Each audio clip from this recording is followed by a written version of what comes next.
My name is Myron Wigness with Hi-Hog Farm and Ranch Equipment. Now we're going to take a look at the Hi-Hog Calving pen. The two outside pens are 12 feet long, 5.5 feet high. The front panel is back 20 inches. It's a 10 by 10 pen, but it takes a 12 by 10 footprint in the barn. Frames are 7 feet high, so they'll fit in most barns. The whole pen is made out of 1.9 OD 16 gauge tubing. This is a 10 by 7 frame and gate, which can be pretty handy for almost anywhere in the farm. Can be put in either way, whichever way fits your situation. We have split panels, so you can start a cow on either side, nurse a calf on either side. This bracing, when it comes time to center your cow for milking, you can, once you get it to here, that cow cannot push that back on you, then you simply lock it with a slide lock. So now that's rigid.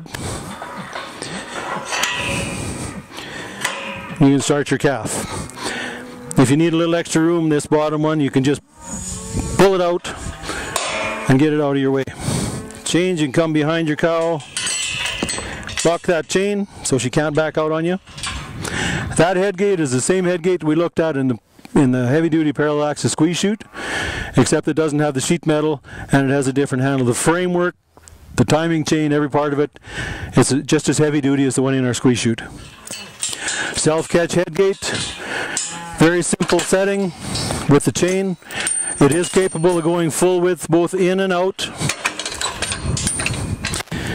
So you pretty well can't get in trouble with it. If you're not catching horns, you open your head gate out, set this chain same way as we did in the squeeze chute, and you're set for the self-catch. You've got a man gate at each front corner, so you can get in to work at either side of the cow very easily. We have connections here. You can have a 10-foot standard panel. We'll go from this connection to this connection. If you have a cow that's being a bit of a knothead, you can have hold the calf in front of there and let her get used to the smell of it. You can also pin these, swing this over to the side.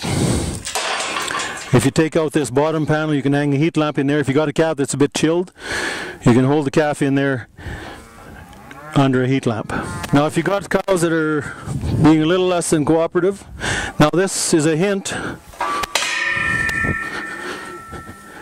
but you have to be careful when you're doing it this way.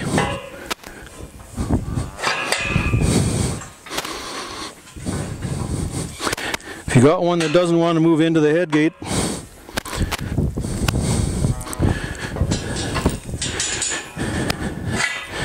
you can unhook that frame, set your head gate for the catch,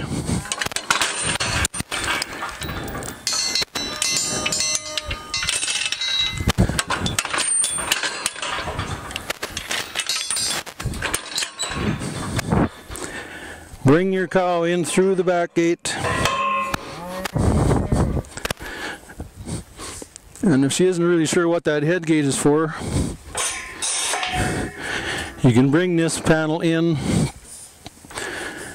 and leave the lever. Now be sure that you're clear. If she makes a sudden move in there, she could knock you back. So make sure that you got a place to go if she does turn.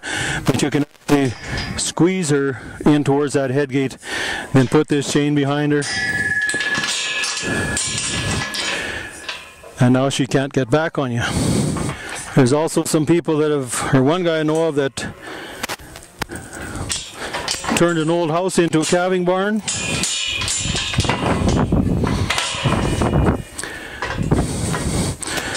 So he sets his panels like that.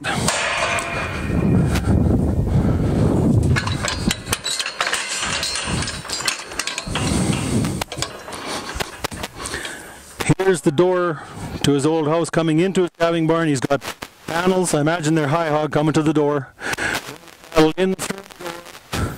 In through the head gate. Sets his head gate for a catch, and then he goes around like this. And he says by the time he gets back to this end of his pen, that cow is usually caught, because she thinks she's leaving the way she came in.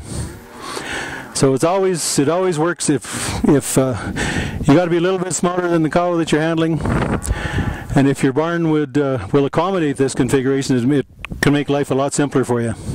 We were the first company to put the cow in the middle of the calving pen instead of in the corner. Makes it nice. You can milk her from either side. The calf can work her from either side. You can twin her up really easy. Makes a very versatile unit. If you have any questions on this one, you call Hi-Hog Farm and Ranch Equipment at 1-800-661-7002.